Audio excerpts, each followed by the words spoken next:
नमस्कार दोस्तों, मैं अमन स्वागत करता हूं आपके अपने यूट्यूब चैनल एजुकेशन हब पे। आज है 1 फरवरी और चलिए जानते हैं 1 फरवरी से संबंधित कुछ इंपॉर्टेंट अपडेट्स।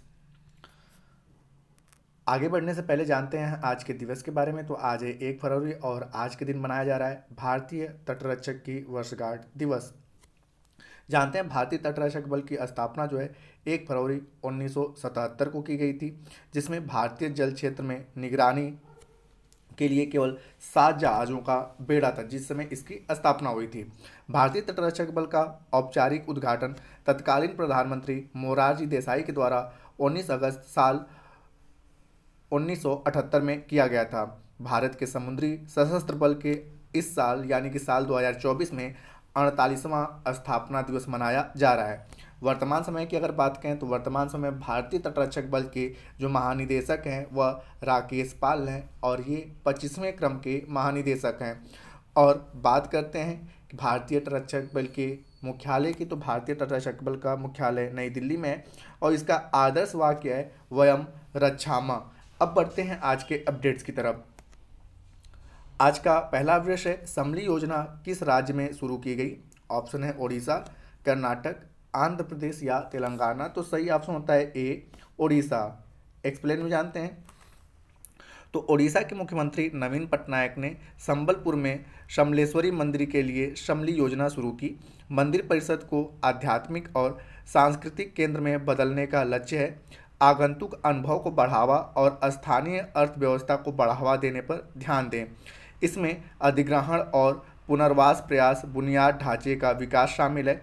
परिक्रमा पथ, कतार प्रबंधन, कैफेटेरिया और बहुत कुछ जैसी सुविधाएं जोड़ी जानी हैं।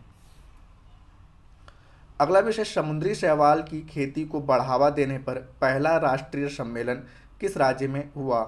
ऑप्शन है महाराष्ट्र, गुजरात, केरल या तमिलनाडु। तो सही ऑप्शन होता है बी गुजरात। एक्सप्लेन जानते हैं। तो समुद्री शैवाल की खेती को बढ़ावा देने पर राष्ट्रीय सम्मेलन केंद्रीय मत्स्य पालन, पशुपालन और डेयरी मंत्री श्री पुरुषोत्तम रूपाला द्वारा आयोजित किया गया। रोजगार सृजन और समुद्री उत्पादन के विविधीकरण के विकल्प के रूप में समुद्री शैवाल की खेती को बढ़ावा देने के उद्देश्य से कोरी क्रीक, गुजरात में पायलट परियोजना समुद्री शैवाल की खेती के लिए एक संभावित गेम चेंजर के रूप में पहचाना गया है। मोनोलिन, ट्यूब, नेट और राफ्ट सहित विभिन्न खेती विधियों का प्रदर्शन किया गया। सरकारी सहायता और पहल, प्रधानमंत्री मत्स्य संपदा योजना के तहत विभिन्न परियोजनाओं के लिए मंजूरी आदेशों का वितरण किया गया। समुद्री शैवाल संवर्धन स्थापना के लिए वित्तीय सहायता भी प्रदान की गई। समुद्री शैवाल की खेती के लाभ और महत्व कृषि, भोजन, फार्मास्यूटिकल्स, सौंदर्य प्रसाधन, जलीय कृषि और जैव ईंधन उत्पादन में योगदान है। रोजगार सृजन, नीली अर्थव्यवस्था के लिए समर्थन और निर्यात के अवसर भी इसमें मिलते हैं। पर्यावरणीय लाभ जैसे कार्बन पृथक्करण और समुद्री पारिस्थितिकी तंत्र को यह संतुलन भी बनाता है।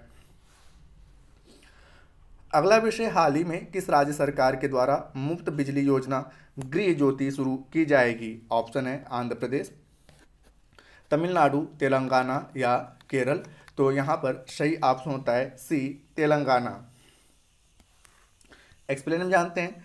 तो सड़क और भवन मंत्री कोमाटिरेड्डी वेंकट रेड्डी ने राज्य सरकार द्वारा गृह ज्योति योजना के आगामी कार्यान्वयन की घोषणा की, जिसका उद्देश्य फरवरी महीने से पात्र घरेलू उपभोक्ताओं को 200 यूनिट तक मुफ्त बिजली प्रदान करना है। गृह ज्योति योजना की घोषणा 200 यूनिट मुफ्त बिजली की पेशकश ने नागरिकों के बीच व्यापक भ्रम पैदा कर दिया है, जिसके परिणामस्वरूप कई लोगों ने योजना के कार्यान्वयन की प्रत्याशा और अपने बिजली बिलों के भुगतान करने से परहेज किया।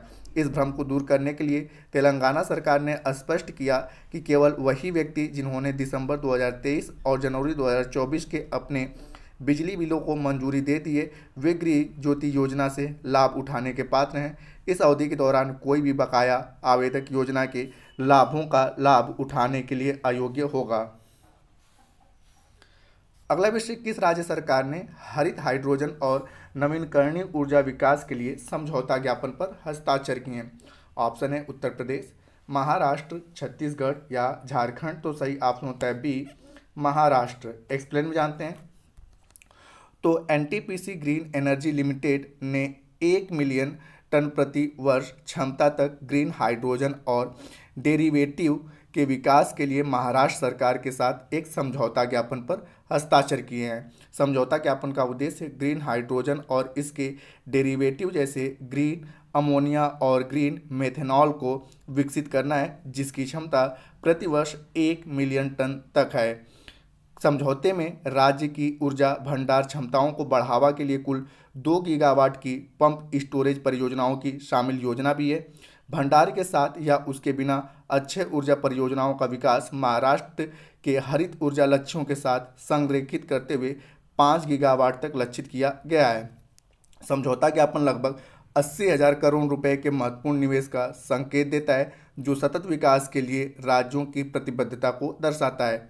मुख्यमंत्री एकनाथ शिंदे और उप मुख्यमंत्री देवेंद्र फडणवीस की उपस्थिति में NGEL के CEO और श्री मोहित भार्गव और महाराष्ट्र सरकार के उप ऊर्जा सचिव और श्री नारायण कारण के बीच समझौता ज्ञापन का आदान प्रदान हुआ, जिसमें इस पहल के लिए उच्च स्तरीय समर्थन को रेखांकित किया गया।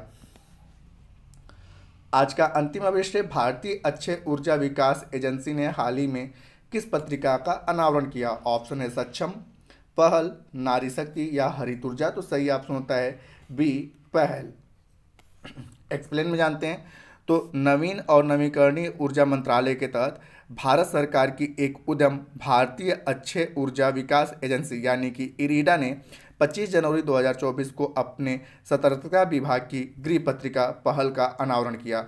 अनावरण समारोह की अध्यक्षता इरीडा के अध्यक्ष और प्रबंध निदेशक श्री प्रदीप कुमार दास ने, मुख्य सतर्कता अधिकारी श्री अजय कुमार शाहनी और अन्य वरिष्ठ अधिकारियों की उपस्थिति के साथ की, जो पारदर्शिता, जवाबदेही और नवीकरणीय ऊर्जा पहल को बढ़ावा देने के लिए दिशा में एक महत्वपूर्ण कदम है।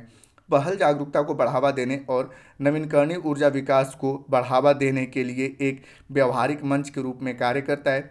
यह कर्मचारियों और उनके बच्चों से सक्रिय भागीदारी पर जोर देता है, अधिक गहरा प्रभाव पैदा करने के लिए लेख और कविताओं जैसे योगदान को प्रोत्साहित करता है। तो दोस्तों, ये थे आज के करंट अफेयर्स के अपडेट। अब समय पिछले सेशन में पूछे गए प्रश्न का उत्तर देने का। तो पिछले सेशन में आपसे पूछा गया था कि फिल्म फेयर अवार्ड 2024 में सर्वश्रेष्ठ लोकप्रिय फिल्म का अवार्ड किस फिल्म ने जीता? तो जिसका सही उत्तर था 12th फेल। तो जिन्होंने भी सही उत्तर दिया उनके लिए बधाई। अब समय है आज के प्रश्न का।